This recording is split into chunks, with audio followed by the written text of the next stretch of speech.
If you actually end up doing that, once you're in this country on such a visa, we will revoke it. Marco Rubio was asked a question yesterday about this guy, Mahmoud Khalil, who is a Syrian national on a green card, who has been one of the leaders of these pro-Hamas protests. The pro-Hamas protests, which took over campuses, which did not let students and some faculty on campus, which were violent, and they occupied buildings and broke windows. And you've seen all of the stuff. So finally, we are doing something about it. This has nothing to do with free speech. If this Hamas supporter just wanted to talk about how he was a Hamas supporter privately, that would be fine. But when you start occupying buildings and working with groups that are coordinating, likely with Hamas, I mean, they're going to find that out too, but that are coordinating with all of these nonprofits that are calling for violence and everything else, you're in trouble, dude. And no one has a right to an American green card. So this clip is about a minute and a half.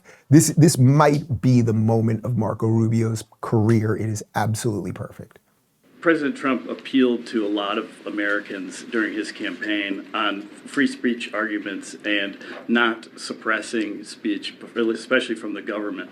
But your revocation of the green card, to many, is seen as one of the most anti-speech actions a secretary can take with his powers. How do you respond? Yeah, when you enter this is an important point, and I'm glad you asked this question.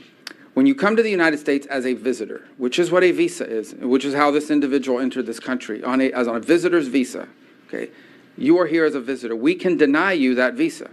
We can deny you that if you tell us when you apply, hi, I'm trying to get into the United States on a student visa. I am a big supporter of Hamas, a murderous, barbaric group that kidnaps children, that rapes teenage girls, that takes hostages, that allows them to die in captivity, that returns more bodies than live hostages. If you tell us that you are in favor of a group like this, and if you tell us when you apply for your visa, and by the way, I intend to come to your country as a student, and rile up all kinds of anti-Jewish student, anti-Semitic activities. I intend to shut down your universities. If you told us all these things when you applied for a visa, we would deny your visa. I hope we would. If you actually end up doing that, once you're in this country on such a visa, we will revoke it. And if you end up having a green card, not citizenship, but a green card as a result of that visa while you're here in those activities, we're going to kick you out. It's as simple as that. This is not about free speech. This is about people that don't have a right to be in the United States to begin with. No one has a right to a student visa. No one has a right to a green card, by the way. So when you apply for a student visa, or any visa to enter the United States, we have a right to deny you for virtually any reason. But I think being a supporter of Hamas and coming into our universities and turning them upside down and being complicit in what are clearly crimes of vandalization, complicit in shutting down learning institutions. There are kids at these schools that can't go to class. You pay all this money to these high-priced schools that are supposed to be of great esteem, and you can't even go to class. You're afraid to go to class because these lunatics are running around with covers on their face, screaming terrifying things. If you told us that's what you intended to do when you came to America, we would have never let you in. And if you do it once you get in, we're going to revoke it and kick. How perfect. How word for word perfect. If you had told us when you were applying, we wouldn't have let you in. And guess what? Now you're here and no one has a right to a student visa. In this case, it's a green card. As he said, no one has a right to a green card. This isn't about speech. I'm seeing a lot of confusion by an awful lot of people online. Some people who I usually respect, that this is a free speech issue. It would have been a free speech issue if they were protesting peacefully, but they were occupying buildings. They were stopping kids from going to school.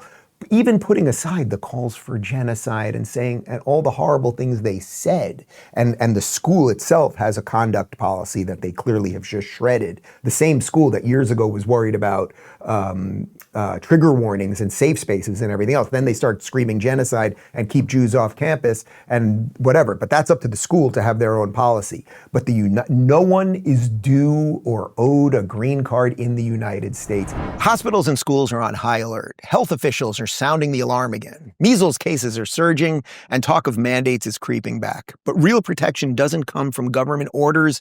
It starts with you. What don't they tell you? A strong immune system is the best defense. That's why the Wellness Company's elderberry gummies are packed with antioxidants, vitamin C, and zinc, helping to keep your little ones healthy and resilient. But if illness strikes, being prepared is everything. The kids' medical kit comes stocked with chewable amoxicillin and 5 other essential medications, so you're not left scrambling if things take a turn. For adults, Dr. Peter McCullough recommends the Wellness Company's Natural Immunity Blend to keep your immune system ready for battle. And if a serious complication arises, the Medical Emergency Kit provides critical medications for early intervention. Skip the long, expensive hospital waits. Be ready before you need it. All it takes is filling out a quick digital intake form, and in just 1 to 2 weeks, your kit arrives at your door. Get prepared now at twc.health/Rubin and use code Rubin to save up to $45 off, plus free shipping. Kits available only in the US of A.